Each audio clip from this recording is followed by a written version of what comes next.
बात नहीं। जो जीवन भर करे पाप और पाप करने के भी बाद बन जाए प्रेत, और अगर प्रेत के रूप में भी कथा सुन ले तो उसके भी ज्ञान वैराग्य जाग जाते हैं। तुंगभद्रा नदी के किनारे एक बहुत सुंदर नगर था, उत्तम नगर, जिसमें आत्मदेव शर्मा नाम के एक ब्राह्मण रहते थे। वो ब्राह्मण धनवान था, ज्ञानवान था, बुद्धिमान था, रूपमान था, बलवान था, सब कुछ था। तो कमी क्या थी? बोले एक ही कमी थी कि उसके कोई बेटा या संतान नहीं हुई।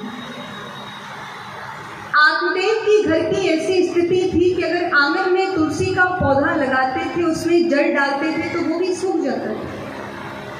गाय की सेवा करते थे, गाय को पालते थे तो वो गाय भी बांझ निकल जाती थी, वो भी किसी बच्चे को जन्म नहीं देती थी। ऐसा उनका जीवन था। जो कह रहा है वो सब मान रहे हैं, सब कुछ करने को तैयार है, लेकिन संतान की उत्पत्ति नहीं हो रही। इसीलिए संसार जब भी मिलता है अधूरा मिलता है, और भगवान जब भी मिलते हैं पूरे मिलते हैं।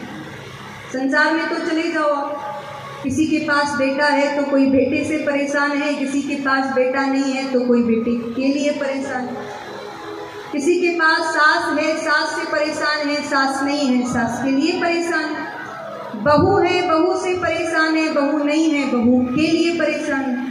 तो विडंबना है, संसार की बहुत बड़ी परेशानी है, सुखी नहीं है संसार किसी भी कीमत पर।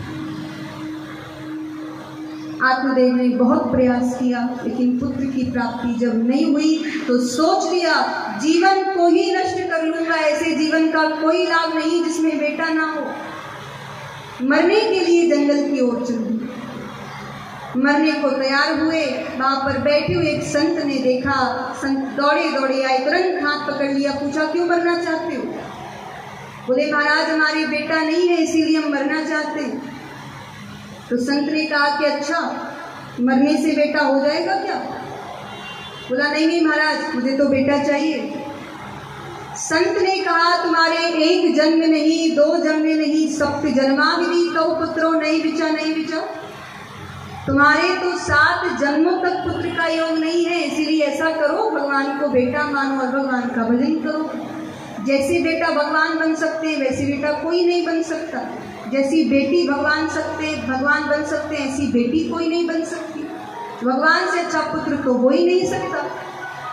बोले नहीं नहीं महाराज ज्ञान तो मैं भी आपको दे दूंगा, ज्ञान देने से कुछ नहीं होता। अरे महाराज आप संत हो, जंगल में रहने वाले महात्मा, क्या पता संतान का सुख क्या होता है, बेटे का सुख क्या होता है। जब वो छोटी सी संतान बेटा या बेटी छोटे छोटे पैरों से पूरे घर में घूमती है, मन को कितना अच्छा लगता है। अपनी तोतली वाणी से माता पिता बोलती है तो मन को कितना कितना मन आनंदित हो जाता है। प्रारंभ में ही होता है, जब बच्चा बड़ा हो जाता है तब मन नहीं होता आनंदित वाणी, तब तो गुस्सा ही आता है।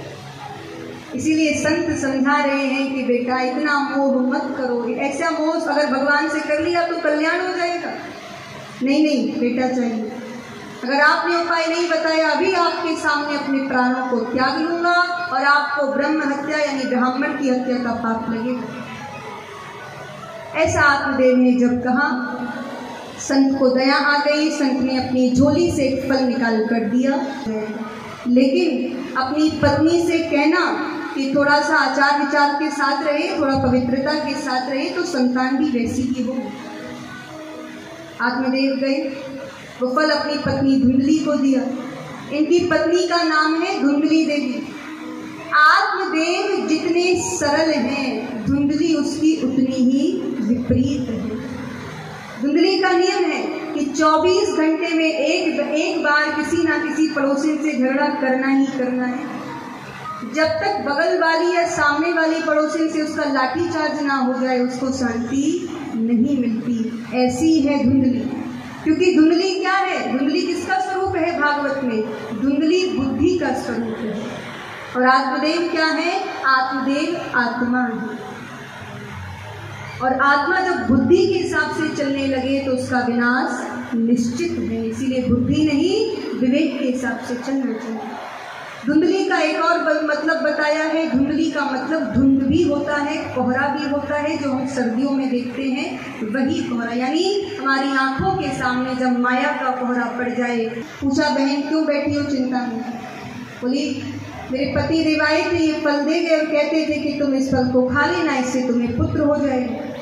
पड़ोसी ने कहा, ये तो बहुत अच्छी बात है। धुंधली बोली, अच्छी बात तो है, लेकिन फल खा लेंगे तो गर्भ हो जाएगा, गर्भ हो जाएगा तो भोजन कम कर पाएंगे, और भोजन कम कर पाएंगे तो घर का काम कौन करेगा? उसने कहा कि अरे अपनी नंदों को बुला लेना। उसने कहा कि अरे नंदों का तो नाम ही मत लो, नंदे हमारी इतनी दुष्ट हैं कि अगर बुला लिया तो काम आम तो करेंगी नहीं, सारा धन चुरा करके ले जाएंगे। धुंधली कहने लगी कि मैंने सुना है जो गर्भवती स्त्री होती है वो ज़्यादा तेज चल नहीं सकती, दौड़ नहीं सकती, भाग नहीं सकती। सोचो अगर यहाँ पर कोई भूकंप आ गया तो, कोई आंधी तूफान आ गया, तुम सब तो भाग जाओगे, मैं तो ऐसे ही रह जाऊंगी। मुझे नहीं होना ऐसे गर्भवती। कौन 9 महीने ऐसे बोझ को अपना बोझ तो मैं उठा नहीं पाती, और दूसरे का क्या उठाऊंगी? कौन उसको लेकर के चलेगा? और मैंने सुना है सुखदेव जी अपनी माँ के गर्भ में 12 वर्ष तक रहे थे। अब मेरी संतान 1-2 ही वर्ष मेरे गर्भ में रह गई तो मैं तो जीते जी मर जाऊंगी। और अंत में 9 महीने की चलो रख भी लिया पेट में, ठीक है, लेकिन अब जो प्रसव पीड़ा होती है उसको कौन सहेगा? इतना दर्द कौन सहेगा? उससे नहीं होगा, मैं गर्भवती नहीं हूँ। हाथ जोड़ करके पड़ोसी यहाँ से चली गई। धुंधली है, हमारी जो बुद्धि है वो धुंधली है, अच्छी बात को नहीं मानती। छोटी बहन आई, बहन ने पूछा, बहन क्यों बैठी हो चिंता में? बोली, पति देव आए थे ये फल दे गए और कहते थे कि तुम इस फल को खा लेना, इससे तुम्हें पुत्र हो जाएगा, लेकिन मैं फल नहीं खाना चाहती। उसकी बहन ने कहा, चिंता की कोई बात नहीं, हमारे बेटा होने वाला है, हम तुम्हें बेटा दे देंगे और तुम हमें धन दे देंगे, क्योंकि हमारे बेटा है, धन नहीं है, तुम्हारे धन है, बेटा नहीं है। और ऐसा करो, ये जो फल मिला है इसको परीक्षा के लिए किसी गाय को खिला दो, देखे तो सही कुछ होता है कि नहीं होता।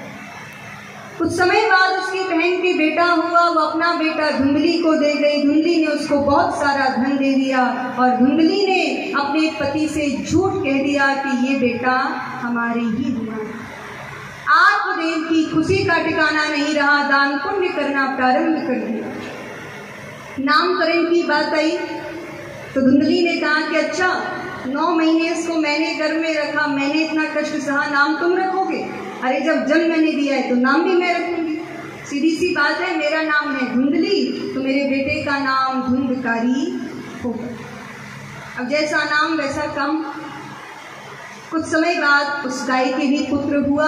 उसका संपूर्ण शरीर मनुष्य जैसा था, केवल कान गाय जैसे थे, इसीलिए ब्राह्मणों ने उसका नाम गौकर्ण रख दिया। बोलिए गौकर्ण जी महाराज की। गौकर्ण और धुंधकारी दोनों धीमे धीमे बड़े हुए, शिक्षा ग्रहण करने जाने लगे। अब गौकर्ण तो लग जाता पढ़ने में, धुंधकारी खेलने में लग जाता। आगे चल करके गौकर्णा पंडितों ज्ञानी धुंधकारी महाखला। गौकर्ण बहुत बड़ा विद्वान बना और धुंधकारी बहुत बड़ा दुष्ट बना। किसी के घर में आग लगा देता, किसी के घर से चोरी कर लाता, बच्चों को कुएं में डाल देता, किसी के वृद्धों को धक्का मार देता। एक बार सभी गांव के लोग परेशान होकर उसके पिता से शिकायत करने आए और कहा, तुम्हारे बेटे ने तो गांव को ही नरक बना दिया। कि कैसे बेटे को तुमने जन्म दिया, क्या सिखाया इसको? हमारे स्वर्ग जैसे गांव को नरक बना के रख दिया। बड़ा बुरा लगा आत्मदेव को। अब जिस संतान के लिए आपने इतनी जतन किए हो और वो ऐसी हो तो बुरा नहीं लगेगा। आत्मदेव गौकर्ण को समझाने गए, जैसे ही समझाया, धुंधकारी को समझाने गए, जैसे ही समझाया, धुंधकारी ने अपने पिता को ही डांटा। बोला, पिताजी जो मैं करता हूँ अच्छा करता हूँ, आपकी बुद्धि चटिया है। बड़ी ग्लानि हुई आत्मदेव को कि ये वही संतान है जिसके लिए मरने को भी तैयार था और ये मुझे ये परिणाम दे रहा है। ये नियम है संसार का। संसार से मोह करोगे तो बदले में कुछ मिलने वाला नहीं है। आत्मदेव मरने के लिए जंगल की ओर चल दिए। और देखिए, पहले भी मरने के लिए जा रहे थे क्योंकि पुत्र नहीं था, और अब भी मरने के लिए जा रहे हैं और सोच रहे हैं क्यों है ये पुत्र, इससे अच्छा नहीं होता तो ठीक रहता। अब भगवान ने तो दिया ही नहीं था, जैसे तैसे संत की कृपा से मिल भी गया तो उसको ढूंढ ही नहीं, खराब कर दिया। मरने के लिए जंगल की ओर जाने लगे। रास्ते में गोकर्ण मिले। गोकर्ण ने पूछा कहाँ जा रहे हो पिताजी? कहा बेटा वन। गोकर्ण ने कहा पिताजी वन जाने से कल्याण नहीं होगा, अगर वन जाने से ही कल्याण होता तो शेर भालू का तो जन्म ही जंगल में होता है। जंगल में जाने से भगवान मिल जाए तो शेर भालू को भगवान हमसे पहले क्यों नहीं मिल जाते? क्योंकि जंगल में जाने से कुछ नहीं होता, जब जंगल जाते हो तो मन को भी साथ लेकर के जाना चाहिए। बाकी गोकर्ण समझा रहे हैं कि पिताजी मुझे आपको समझाने की आवश्यकता नहीं है, आप परम ज्ञानी हो, संसार में किसी भी कोने में सुख नहीं है, जो सुख ईश्वर के चरणों में है, जो सुख संतों के सानिध्य में है, वो सुख संसार के किसी भी कोने में नहीं है। तो सबसे पहले संत से जुड़ो, संत से जुड़ जाओगे तो भगवान अपने आप मिल जाएंगे। बोलिए संत भगवान की। ओ मेरा तार हरि से जोड़े।